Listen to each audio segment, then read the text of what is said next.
আপনাদের সম্মুখে দাঁড়িয়েছি প্রভুর নাম গুণাগুণ করব বলে।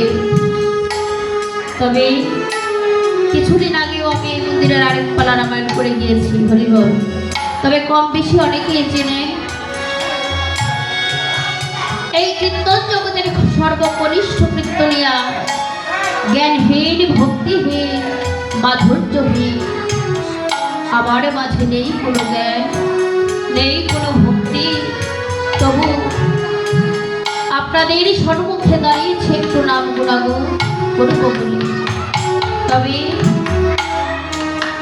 আমার করার কোনো সাধ্য নেই, যদি প্রভু কৃপা না করে, মা সরস্বতীর আশীর্বাদ না থাকে, গুরুদেবের কৃপা না হয়, তার থেকেও বড় হলো আপনাদের মতো সাধু গুরু বৈষ্ণবের চরণের কৃপা যদি না হয়, তবে কখনো কীর্তন করা সম্ভব নয়।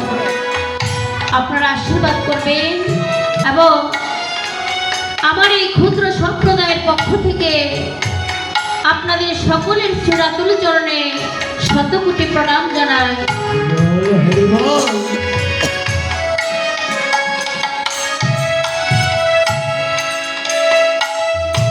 হরিবল।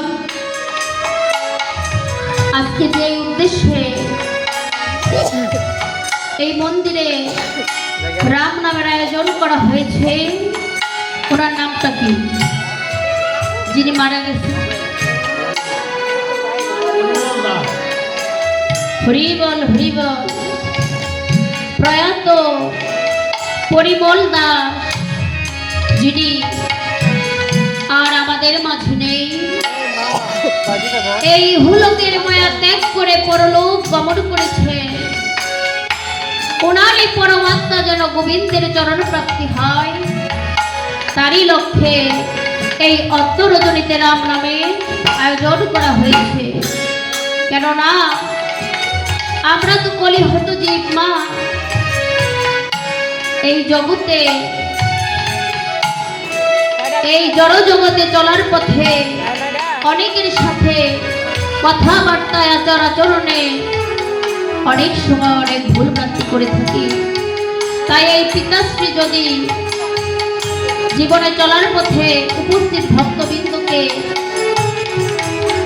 কোনোদিন মনের অজান্তে কোনো কষ্ট দিয়ে থাকে, সেই দুঃখ কষ্টগুলো যেন আমরা ভুলে গিয়ে এই প্রার্থনা করব, আজকে যেন এই রাম নামের ফলে তার পরমাত্মা নিতাই গৌর হরিবল হরিবল বলে প্রভুর চরণ প্রাপ্তি হয়। হরিবল।